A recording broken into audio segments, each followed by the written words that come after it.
po sa inyong lahat.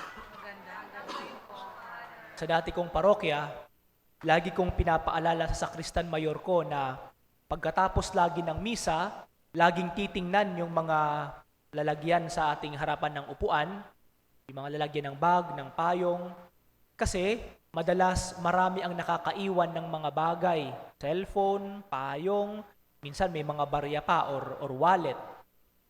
May isang pagkakataon na may naiwanan na wallet doon sa pew. Nakita ng sakristan, ibinigay niya sa akin. Sabi ko, parang natatandaan ko ang may-ari niyan, hawakan mo lang muna, baka bumalik dito. O di kaya, kung alam mo ang bahay ni ganito, puntahan mo at isauli mo. Nagtanong-tanong siya at itinuro sa kanya kung saan yung bahay nung matandang babae. Pagdating daw niya sa bahay, ibinigay niya yung wallet. Ang dahilan ng matanda kung bakit niya naiwanan yung wallet, nagmamadali daw siyang umuwi dahil parang may gagawin ata siya. Sabi nung sakristan ko, kinuha ang wallet. Father, hindi man lang nagpasalamat sa akin. Sabi ko, ano ba yung mahalaga? Yung pagpapasalamat o yung ginawa mong kabutihan na hindi mo itinago yung wallet, hindi mo kinuha ang pera at ibinalik mo sa kanya? Madalas po, lahat tayo, we always expect a thank you in return sa bawat kabutihan na ating ginagawa. Lagi nating ini-expect na kapag may ginawa akong mabuti, dapat pasalamatan ako. Kapag may ginawa akong maganda sa isang tao, for example, ini-expect ko na the least na pwede niyang gawin ay pasalamatan man lang ako. Kung feeling generous pa siya, dapat suklian niya ang kabutihan na ginawa ko sa kanya. Ganun tayo. At kasama sa ating kahinaan bilang tao yon. We want to be appreciated. We want to be appreciated for something good that we do. Yun nga lang, sa maraming pagkakataon, o may mga pagkakataon na hindi nangyayari ang ganito. At ang nararamdaman natin, we feel disappointed. At minsan pa nga, nagagalit pa tayo dun sa tao. Hindi man lang marunong magpasalamat. Napaka-ungrateful naman ito.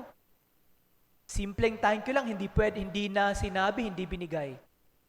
Nakakalimutan natin na ang kabutihan na ginawa natin, hindi naman talaga nanggaling sa atin. Hindi tayo likas na mabuti. Pero dahil sa biyaya ng Diyos, sa araw na iyon, sa partikular na pagkakataon na iyon, naging mabuti tayo. Biyaya ng Diyos. Biyaya ng Diyos. Sa Ebanghelyong binasa ngayon, nakita natin, o narinig natin ang kwento tungkol sa 10 kitongin. 10 silang pinagaling ni Jesus, pero isa lang ang bumalik. At ang bumalik pa, hindi pa siya Hudyo, isang Samaritano. Pinagbuklod silang 10 dahil sa sakit. Samaritano at Hudyo, nagkaisa sila. Iisang grupo sila. Pero kung wala silang sakit, magkahiwalay sila. Iba ang Samaritano, iba ang Hudyo. Hindi sila pwedeng magsama, hindi sila pwedeng magkausap. Pero dahil sa sakit, pinagbuklod sila. Nagkaisa sila. Yun nga lang, pagkatapos silang pagalingin ni Jesus, ang 9 nagpatuloy sa paglalakad, isa lang ang bumalik. Isa lang ang bumalik. Sasabihin ba natin na yung 9 hindi nagpasalamat sa Diyos? Hindi. Nagpasalamat din sila.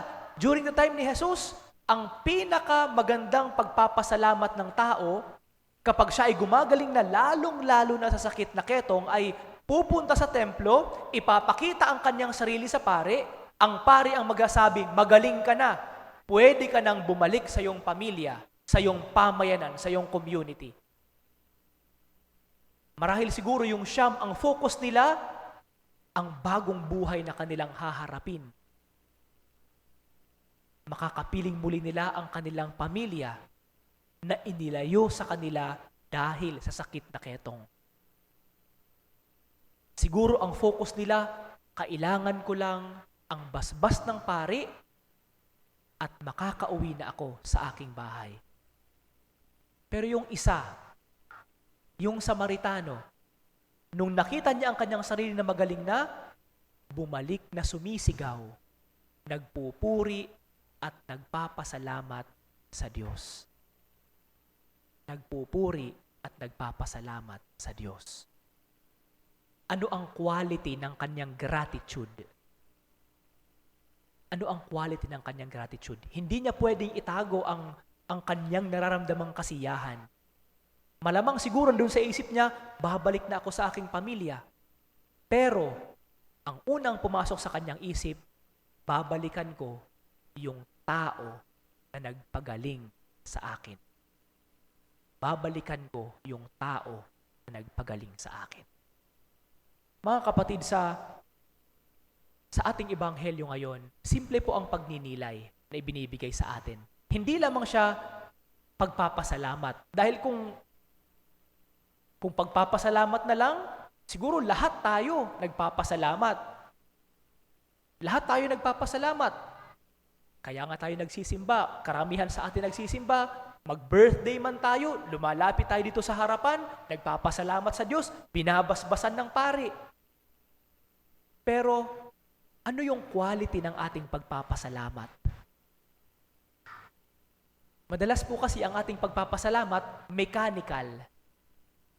Nasanay na tayo sa pagsasabing thank you, hindi natin nararamdaman ang thank you sa ating puso. Lumalabas na lang sa bibig, wala na sa puso. Wala na sa puso. Kaya ang paalala sa atin, sa bawat pagpapasalamat na ating gagawin, hindi lamang siguro natin nanamnamin ang kabutihan na ginawa sa atin ng Diyos, kundi pagninilayan natin ang pagpapasalamat na ating gagawin sa Kanya. Yun po ang una.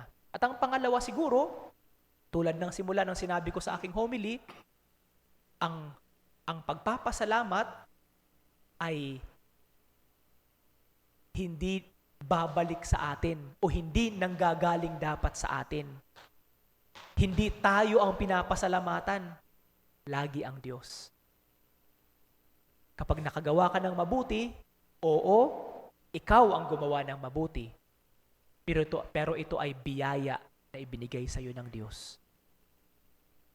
Nakagawa ka ng mabuti, pasalamatan ka o hindi ng tao na ginawan mo ng mabuti, magpasalamat ka. Ikaw na nakagawa ng mabuti dahil ginamit ka ng Diyos sa Kanyang kabutihan para sa ibang tao.